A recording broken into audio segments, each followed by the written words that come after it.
அன்பர்களே வணக்கம். நாம் இந்த வீடியோ தொகுப்புல பார்க்க போறது தகாத உறவை பிரிக்க ஒரு முறை தான் நம்ம இப்ப பார்க்க போறோம். இது ரொம்ப எளிய முறை. அதுக்கான பொருட்கள் மட்டும் கரெக்டா கிடைச்சா போதும், ஈஸியா முடிஞ்சிடும்.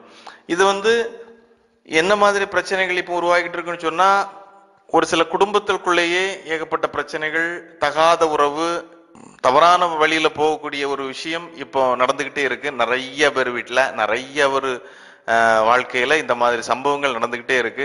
ஒரு சிலவங்க தெரிஞ்சும் எதுவும் செய்ய முடியாம இருக்கிறாங்க. ஒரு சிலவங்களுக்கு தெரியாமலேயே நிறைய பிரச்சனைகள் நடந்துகிட்டு இருக்கு. இந்த மாதிரி விஷயங்கள் இருக்கக்கூடிய காரணத்தினால இந்த தகாத உறவை நமக்கு நாமே நம்ம பிரிச்சுக்கலாம். அது ஈஸியா பிரிச்சுக்கலாம். இதுக்கு நம்ம மற்றவங்க கிட்ட போய் நம்ம சொல்லி நம்மளுடைய மானம் கெடுறதை விட, நமக்கு நாமே இந்த வேலைகளை செஞ்சு நம்ம சரியான ஒரு பாதையை நம்ம தேர்ந்தெடுத்துக்கிட்டோன்னு சொன்னா நமக்கு வாழ்க்கை ஒரு சிறப்பான ஒரு வாழ்க்கையா இருக்கும். வாழ்க்கையில எந்த ஒரு பிரச்சனையும் இருக்காது. ஏதோ ஒரு வழியில மனம் மாறி வந்துருவாங்க நம்ம கிட்ட. அந்த மாதிரி ஒரு சில விஷயங்கள். சரி, ஓகே, இப்போ பாடத்துக்குள்ள போவோம். இப்போ இதுக்கு என்னென்ன தேவைன்னு சொன்னா, ஒரு பழைய பானை, மண்பானை இருக்கு இல்லையா, அந்த மண்பானையோட ஓடு தான் தேவை. அந்த மண்பானையோட ஓடு, பழைய மண்பானைகள் எங்கேயாவது இருந்தா நீங்க அதை பாத்துக்குங்க.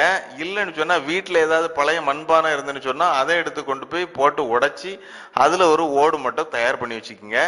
அதுக்கு பிறகு என்ன பண்ணணும்னு சொன்னா, பழைய கறிக்கட்டைன்னு சொன்னா அடுப்புல போட்டு எரிஞ்ச கறி இருக்கு இல்லையா, அந்த கறிக்கட்டையா இருக்கணும். அந்த கறிக்கட்டையை வச்சு ஒரு பெயர் எழுதணும். அந்த கறிக்கட்டை பழைய மண்பானையோட ஓட்டை எடுத்துக்கங்க. ஓட்டுல ஒரு புறத்துல யாரோட பேர் போடணும், இந்த ஆணோட பேர் போடணும். யாருக்கிட்ட இருந்து யாரு பிரியணும், இன்னொரு பக்கம் இருந்து அந்த பெண்ணோட பேர் எழுதணும். இப்படி ரெண்டு ஒரு பேரையும் முன்பக்கமும் பின்பக்கமும் அந்த ஓட்டுல இந்த பக்கமும் அந்த பக்கமும் எழுதிக்கணும். எழுதி வச்சுக்கிட்டு நீங்க பண்ண வேண்டியது, கழுதையோட மலம், அதுதான், அதை எடுத்து நீங்க அதுக்கு அப்பந்தான் மலம் போட்டிருக்கணும். மலம் போட்ட அந்த மலத்தை எடுத்து என்ன பண்ணணும்னு சொன்னா, அதை எடுத்து அந்த பானை ஓட்டுல எழுதி வச்சிருக்கீங்களா, அதுல பொதிஞ்சு வச்சுக்கணும். பொதிஞ்சு அதை ஒரு இடத்துல வெயில்ல உலர்த்தணும், காய வைக்கணும். காய வச்ச பிறகு என்ன ஆகுன்னு சொன்னா, கொஞ்ச நேரம் ஒரு நாளையிலேயே 2 நாளையில அது நல்லா காஞ்சிரும். உள்ள வர காஞ்சிருக்கணும். காஞ்ச பிறகு அதை என்ன பண்ணணும்னு சொன்னா, கொஞ்சம் வேப்பங்கம்பு எடுத்துட்டு வரணும். வேப்பங்குச்சிகள் இருக்கு இல்லையா, வேப்ப மரத்துல இருக்கக்கூடிய குச்சி, சின்ன சின்ன குச்சி, காஞ்ச குச்சிகள் இருக்கு இல்லையா, அந்த காஞ்ச குச்சி எடுத்து ஒரு இடத்துல நல்லா தீ போடணும். நல்லா தீயிட்டு கொளுத்தணும். தீயிட்டு கொளுத்திக்கிட்டு அது மேல இந்த பானையோட பொதிஞ்சு வச்சிருக்கீங்க இல்லையா, அந்த கழுதையோட வரட்டியை வச்சு அந்த இதை எடுத்து அந்த தீயில இட்டு நல்லா எரிக்கணும். நல்லா எரிச்சு அது பஸ்பமாவி திருநீர் போல ஆகும். அந்த ஓடு அதுலயே தான் இருக்கும், ஒன்றும் பிரச்சனை இல்லை. ஓடு தேவையில்லை. அந்த வரட்டி இருக்கு இல்லையா, அந்த வரட்டி எடுத்து, அந்த வரட்டி பஸ்பமாவி கரியோடு கரியா இருக்கும். அந்த கரியை எடுத்து, அந்த சாம்பல் எடுத்து என்ன பண்ணணும்னு சொன்னா, இங்க யாரு தகாத உறவுல இருக்காங்களோ, இப்போ சிலவங்களுடைய மனைவி இருப்பாங்க, சிலவங்க காதலன் காதலி இந்த மாதிரி இருப்பாங்க. தகாத உறவுகள்ல இருக்கக்கூடியவங்க யாரு குடும்பத்தை பிரிக்கக்கூடிய ஒரு வகையில இருக்காங்களோ, அவங்க கிட்ட, அவங்க இருக்கக்கூடிய இடத்துல இந்த தூளை மட்டும் லேசா தூவி விட்டா போதும். இந்த சாம்பல் தூள் இருக்கு இல்லையா, யாரு பிரிஞ்சு போகணும், யாருகிட்ட இருந்து பிரிஞ்சு போகணுமோ அவங்க யாரு ஒருத்தர்கிட்ட நீங்க அந்த தூள் எடுத்து தூவினா போதும். அவங்க பார்க்காத நேரத்துல அவங்க எந்த இடத்துல நடமாடுவாங்களோ அந்த இடத்துல நீங்க லேசா தூவி விட்டா போதும். அதுக்கு பிறகு இவங்களுக்கு அந்த ஆண்மகனை பத்திய நினைப்பே வராது. அவ்வளவு ஒரு சரியான முறை. ஏன்னா கழுதை உங்களுக்கு தூமாதேவியோட அம்சம். தூமாதேவிக்கு வாகனம் கழுதை. அந்த கழுதையில தூமாபதி இருப்பதால் தூமாபதியை வச்சுதான் நிறைய விஷயங்கள் பண்ணுவாங்க. பிரிவு வேலைகள், பேதன வேலைகள், வித்வேஷன வேலைகள், மாரண வேலைகள் எல்லாமே இந்த தூமாபதியை வச்சுதான் பண்ணுவாங்க.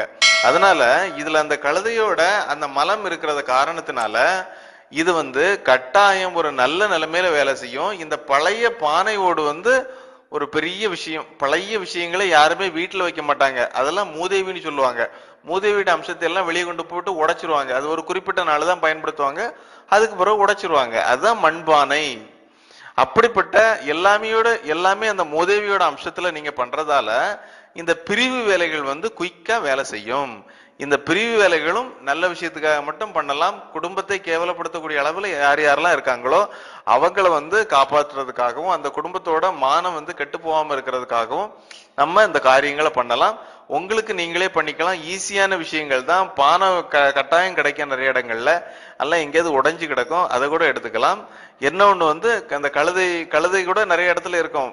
இப்போ இவங்க துணி செலவு செய்யறாங்க இல்லையா, அவங்க கிட்ட கேட்டா இருக்கும். அவங்க எல்லாம் கழுதை வச்சிருப்பாங்க. அந்த கழுதை இருக்கக்கூடிய இடத்துல இருந்து கொஞ்சம் போல சாணம் எடுத்துட்டு வந்தாலே போதும். அதை வச்சு பொதிஞ்சு ஒரு இடத்துல வச்சு, வேப்பங்குச்சி உங்களுக்கு அதிகமா நிறைய இடத்துல கிடைக்கும், அதையும் வச்சு நீங்க ஈஸியா பண்ணிக்கலாம். இது வந்து ரொம்ப ஈஸியான முறை. இது பண்ணக்கூடிய நாளும் அமாவாசை, அஷ்டமி, பௌர்ணமி நாட்கள்ல இந்த வேலைகளும் பண்ணலாம். அதாவது இந்த மாரண வேலைகள், பேதன வேலைகள், வித்தியாசன வேலைகள்லாம் இந்த மாதிரி நாட்கள்ல பண்ணலாம். பண்ணுனா ரொம்ப நல்லது. எந்த ஒரு விஷயம் பண்ணும் போதும் முதல்ல உங்க குலதெய்வத்தை நினைச்சுக்கிட்டு பண்ணுங்க. அப்ப நீங்க சேஃபா இருக்கலாம். நல்ல விஷயத்துக்காக தான் பண்றீங்க, அதனால நீங்க பாதுகாப்பா இருப்பீங்க. நன்றி, வணக்கம். தவறாம நம்ம சேனலை சப்ஸ்கிரைப் பண்ணுங்க, ஷேர் பண்ணுங்க, லைக் பண்ணுங்க.